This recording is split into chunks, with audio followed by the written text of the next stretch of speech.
வந்து எல்லாருக்குமே வந்து ஒரு ஈஸி மெத்தட் சொல்லித்தரேன், பார்த்துக்குங்கடா. முதல்ல நம்ம இந்த சுடிதார் வந்து சைடு ஜாயின் பண்ணுறோம்னா கரெக்டாக இங்கே வரணும். இங்கே வந்து இங்கேருந்து இதோட நிப்பாட்டிக்கணும். இங்கேருந்து திருப்பி செகண்ட் ஸ்டிச் போடுறோன்னா இதுக்கு மேலேயே போகணுமே தவிர இந்த மாதிரி பக்கத்தில் வரக்கூடாது. ரெண்டாவது தையல் மூணாவது தையல் போடுறீங்கன்னா கூட இது மேலேயே வந்து இதை பாருங்கள். இப்போ ஜஸ்ட் உங்களுக்கு சொல்லித்தரதுக்காக போடுறேன். இப்போ இது தள்ளி போடுற மூணாவது தையல் அவங்க தப்பு பண்ணியிருக்காங்க, அதை கரெக்ஷன் பண்ணுறேன். இதை பாருங்க, இப்படி வரீங்க இல்லை, அப்படியே வாங்க, இதுக்கு மேலேயே வரணும். நீ எத்தனை தையல் போட்டாலும் இந்த டிஸ்டன்ஸ் வந்து இதுக்கு மேலே தான் வரணும். இது இங்கே வந்து இப்படியே ரஃப் அடிச்சுட்டு அதுக்கப்புறமா எடுத்துடணும். ரஃப் அடிக்கணும், இல்லைன்னா பிரிஞ்சிடும். இப்போ இதை கட் பண்ணிவிட்டு இதை பாருங்கள், இதை இப்படி பிரிச்சுக்குங்க. இதை முதல்ல இதை பிரிச்சுக்குங்க. உங்களுக்கு இதை ஃபஸ்ட்டு மடித்து பார்த்துங்க. இதை பாருங்க, மாற்றிக்கினீங்களா? இப்போ இந்த ப்ராட் தான் அந்த கீழே வரணுன்றதை நீங்கள் கரெக்டாக ஃபாலோ பண்ணணும். நம்ம அங்கே பார்த்துக்கிட்டு இது பாருங்கள். இப்போது இது வந்து கிராஸாக இருக்கா, ஆனாலும் நம்ம மடிக்கும் போது பாருங்கள், ஸ்ட்ரைட்டாக பண்ணி இங்கே கொஞ்சம் அதிகமாக மடிச்சுக்கோங்க. மடிச்சிட்டேன்னா ஸ்ட்ரைட் ஆகிடும். புரியுதா? இதெல்லாம் டாக்டிஸ். இது இப்படி கிராஸாக இருக்குன்னு நினைக்கக்கூடாது. இதை கொஞ்சமாக எக்ஸ்ட்ராவாக மடிச்சு இங்கே அடிக்கிறோம்னா இங்கே மடிக்கணும். இப்படி அடிக்கணும். அடிச்சுட்டு இப்படியே வா.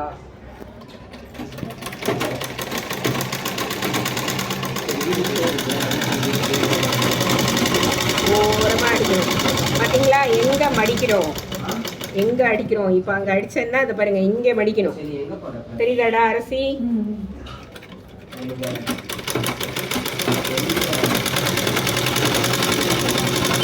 இப்போ அங்கே அடிக்கிறேன்னா நிப்பாட்டிடு, ஊசி இறக்கிடு, நோ ப்ராப்ளம். இப்போ பாரு, இதுக்கு மேலே வரணும். இது பாரு, கரெக்டாக இந்த அடியில் துணி இழுத்துக்குங்க, சரிங்களா?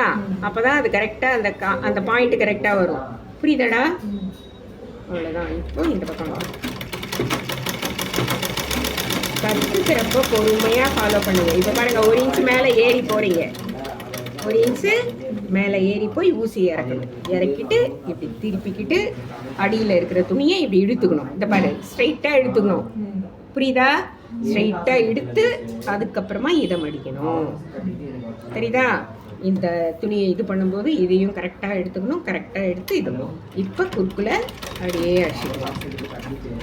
விட்டு அப்புறம் இந்த பக்கம் அடிக்கிறது ஈஸிடா, அந்த பக்கம் அடிக்கிறது தான் கஷ்டம் கொஞ்சம். அது கூட நம்ம கரெக்டாக ஃபாலோ பண்ணோன்னா வந்துடும்.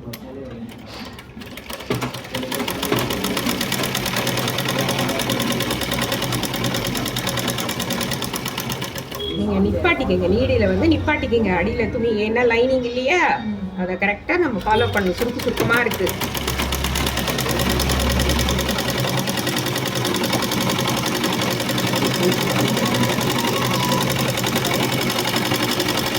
எல்லாம் மடிச்சு தைக்கக்கூடாது, அதுக்கப்புறம் லாஸ்ட்டில் தான் மடிச்சு தைக்கணும். அப்படியே திருப்பு இதை அப்படியே.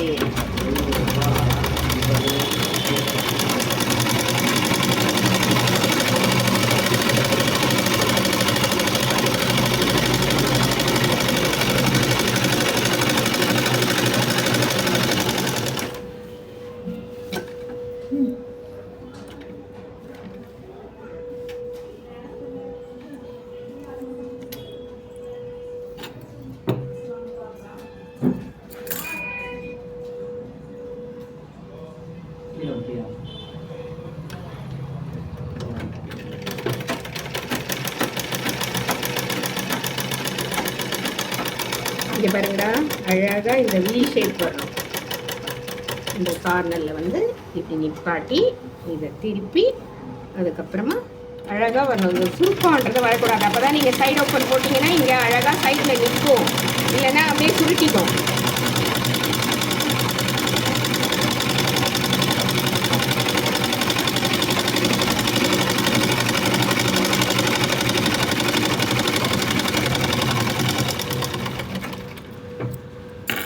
பாருங்கள், இது பார்த்தீங்கன்னா அழகாக இது பாருங்கள். இப்படி நீங்கள் போட்டிங்கன்னா அழகாக நிற்கும். இது தனியாக நிற்கும், இல்லைன்னா இது இப்படி சுருட்டிக்கும். ஓகேவா? சரியா? இதில் நூல் கட் ஆயிடுச்சு.